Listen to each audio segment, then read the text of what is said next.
রাষ্ট্রপতি শাসন জারি করে যদি ভোটার তালিকা সংশোধন করা হয় তাহলে ভূতরা কিন্তু তালিকা থেকে বাদ যাবে। রাষ্ট্রপতি শাসন জারি করে দেয় তাহলে হয়ে গেল। এসআইআর বাধা দিচ্ছেন, সেটা ইচ্ছাকৃত করছে। যদি ভূতদের রাখতে পারেন তারা ভোট দেবেন। মমতা ব্যানার্জি তুলনাহীন, এত দুর্নীতি পেরায়, এত মিথ্যে কথা বলা, এত বেঠিক কথা বলা কোনো ব্যক্তিকে আমি কোনো মন্ত্রীর পদে দেখিনি, শুধু মুখ্যমন্ত্রী। দেখুন, আপনি যদি বুদ্ধদেব ভট্টাচার্য বা জ্যোতি বসুদের সঙ্গে মমতা ব্যানার্জির তুলনা করেন তাহলে সে বেচারীদের প্রচন্ড অপমান করা হয়। সে ব্যাপারে আমার কোনো রকম সন্দেহ নাই। এখানে এ রাজ্যের শাসক দলের সর্বোচ্চ নেত্রীর উদ্দেশ্য খুব পরিষ্কার। যদি তিনি যে বেআইনি কাজগুলো করছেন তাতে যদি রাষ্ট্রপতি শাসন জারি হয়ে যায় তাহলে এটা ওনার একটা ভিকটিম কার্ড হয়ে গেল। উনি সে লালু আলিমের কাছে মার খাওয়া বলুন, আর বেদি ভবনে পুলিশের ব্লাউজ ছেঁড়া বলুন, আর 2021 সালে নন্দীগ্রামের ব্যান্ডেজ বলুন। নন্দীগ্রামে ওনার পায়ে লাগলো, নন্দীগ্রামে সুপার স্পেশালিটি হাসপাতাল আছে, ফার্স্ট এডও নিলেন না। ওখান থেকে আসার পথে হাওড়া বা এরকম জায়গায় হাসপাতাল আছে, কোথাও উনি ফার্স্ট এডও নিলেন না। এসে পিজি হাসপাতালে ঢুকলেন, ওনার পছন্দের ডাক্তারবাবু পায়ে ব্যান্ডেজ করে দিলেন, আর এই ব্যান্ডেজ নিয়ে তিনি নির্বাচনী প্রচার করে গেলেন এবং তাতে তিনি ডিভিডেন্ড পেলেন। তো এখন উনি হাতে ব্যান্ডেজ বাঁধবেন না মাথায় ব্যান্ডেজ বাঁধবেন, বাঁধার কোনো সুযোগ পাচ্ছে না। তো যদি রাষ্ট্রপতি শাসন জারি করে দেয় তাহলে হয়ে গেল। আর যদি জারি না করে তাহলে যে মরা মানুষের নামগুলো আছে, যে অস্তিত্বহীন লোকের নামগুলো আছে, যে নাগরিকত্বহীন লোকের নামগুলো আছে, যে একাধিক জায়গায় নাম থাকা ব্যক্তিদের নামগুলো আছে, তাদের নামটা ভোটার লিস্টে তিনি রেখে দিতে সমর্থ হবেন।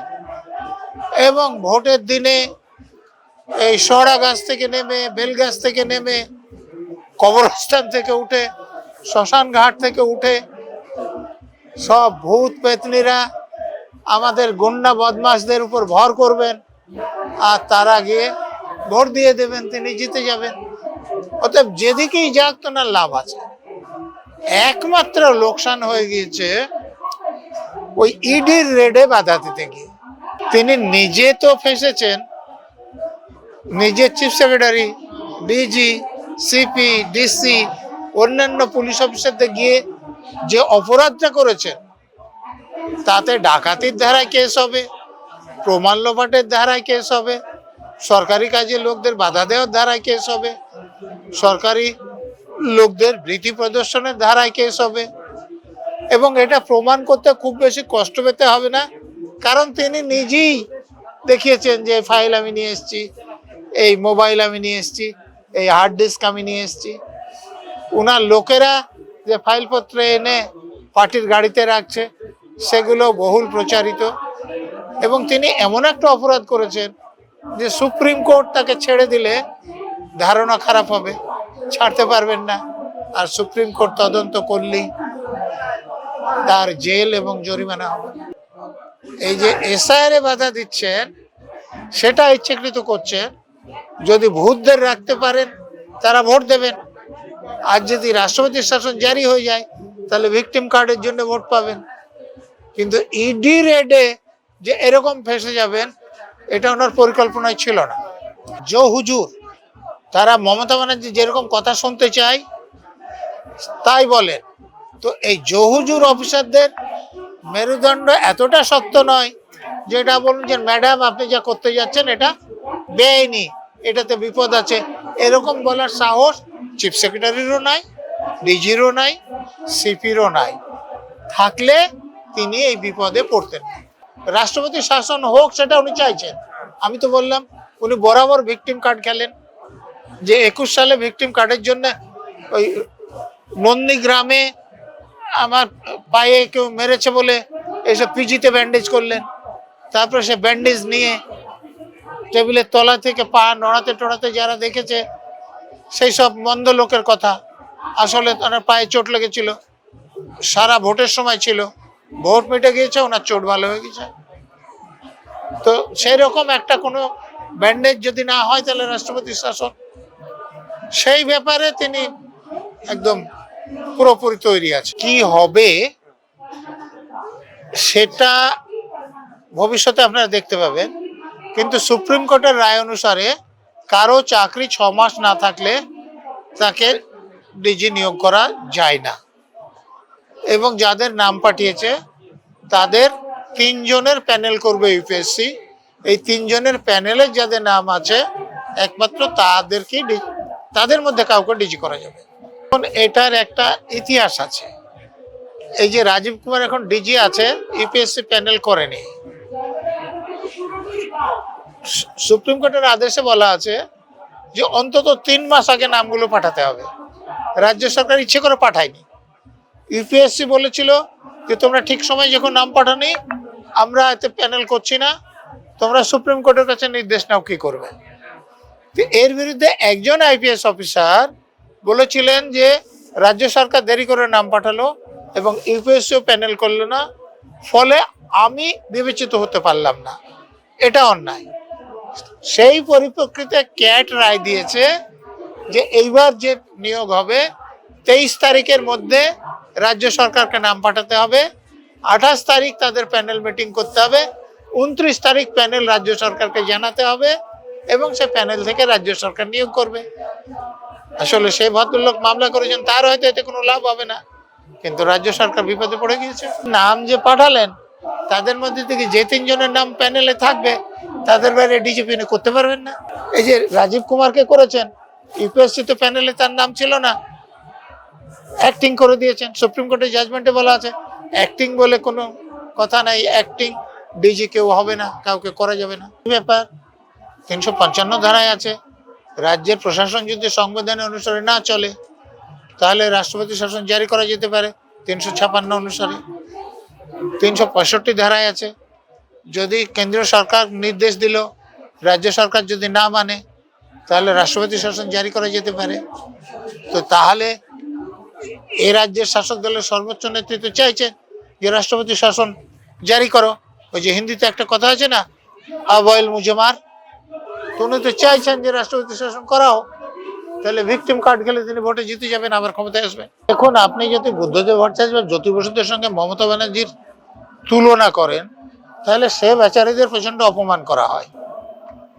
মমতা ব্যানার্জি তুলনাহীন, এত দুর্নীতি পেরায়, এত মিথ্যে কথা বলা, এত বেঠিক কথা বলা কোনো ব্যক্তিকে আমি কোনো মন্ত্রীর পদে দেখিনি, শুধু মুখ্যমন্ত্রী না।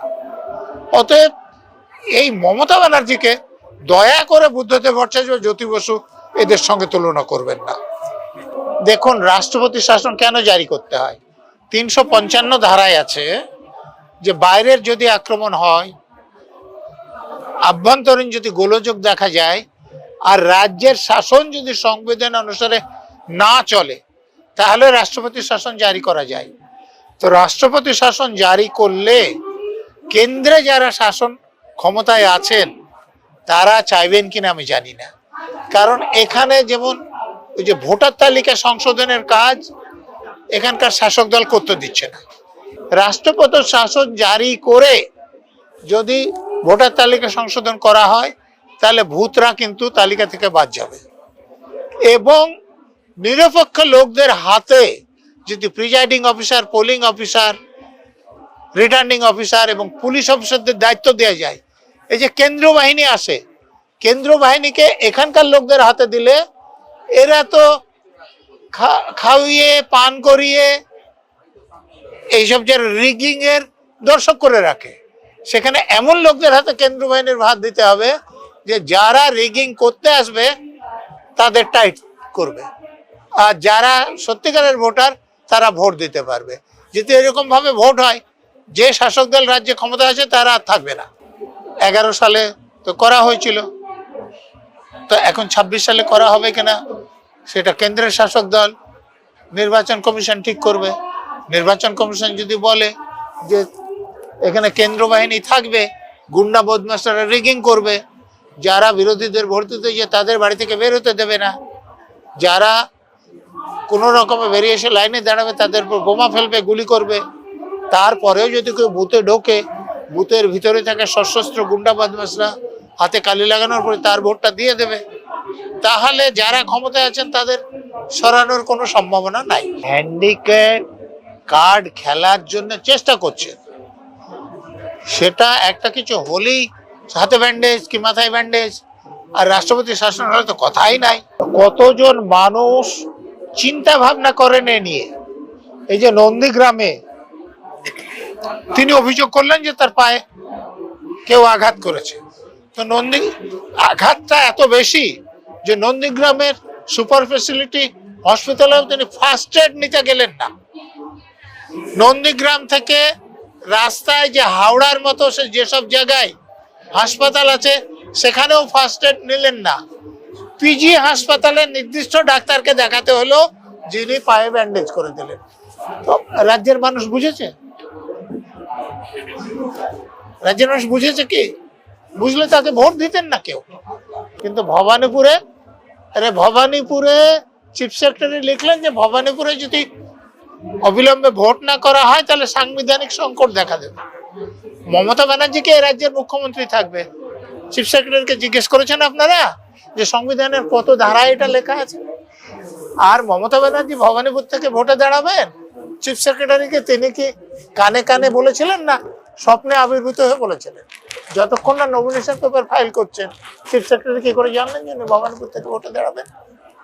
তো এই রকম সরকারি কর্মচারীরা যদি এরকম ব্যবহার করে এবং তারপরে রাজ্য সরকার তো ব্যবস্থা নেবে না, কেন্দ্রীয় সরকারও যদি তাদের বিরুদ্ধে কোনো ব্যবস্থা না নেয়, তাহলে যেরকম চলে সেরকমই চলবে। সে ব্যাপারে কি কোনো সন্দেহ থাকে? দেখুন, চিফ সেক্রেটারি লিখলেন, কলকাতা হাইকোর্টে মামলা হয়েছিল, আমি যে কথাগুলো বললাম সে মামলায় হয়েছে আছে, মেনে নিলাম, এখানে মমতা ব্যানার্জির অধীনে কাজ করে। আর নির্বাচন কমিশন কি করলেন? তিনি এই চিফ সেক্রেটারি চিঠির রেফারেন্স দিয়ে সব কেন্দ্রে, আরো 31টা বিধানসভা কেন্দ্রে নির্বাচন বাকি ছিল, আরো 3টে কেন্দ্রে লোকসভার নির্বাচন বাকি ছিল, সে সবগুলো বাদ দিয়ে শুধু ভবানীপুরে নির্বাচন ঘোষণা করে দিলেন। কত তারিখে? 29 তারিখে ভোট, 30 তারিখ পর্যন্ত এখানে করোনার লকডাউন চালু ছিল। ভবানীপুরে তখন বন্যার ও চালু ছিল, তো সেগুলো চিফ সেক্রেটারি রিপোর্টে মিথ্যে করে লিখলেন। এবং নির্বাচন কমিশনের রিপ্রেজেন্টেশন অফ পিপল একটা আছে যে কেন্দ্রীয় সরকারের সঙ্গে কথা বলে নির্বাচন কমিশন ঠিক করবে যে 6 মাসের মধ্যে নির্বাচন করা যাবে কিনা। আর নির্বাচন কমিশন কি করলেন? চিফ সেক্রেটারি চিঠি রেফারেন্স দিয়ে সব জায়গা বাদ দিয়ে ভবানীপুরের নির্বাচন ডিক্লেয়ার করলেন। কেন? মমতা ব্যানার্জিকে মুখ্যমন্ত্রী রাখার জন্য নির্বাচন কমিশনের এত আগ্রহ কেন? তো সেটা কাদের প্রভাবে হওয়া সম্ভব? আপনি নিজেকে প্রশ্ন করুন, উত্তর পেয়ে যাবেন।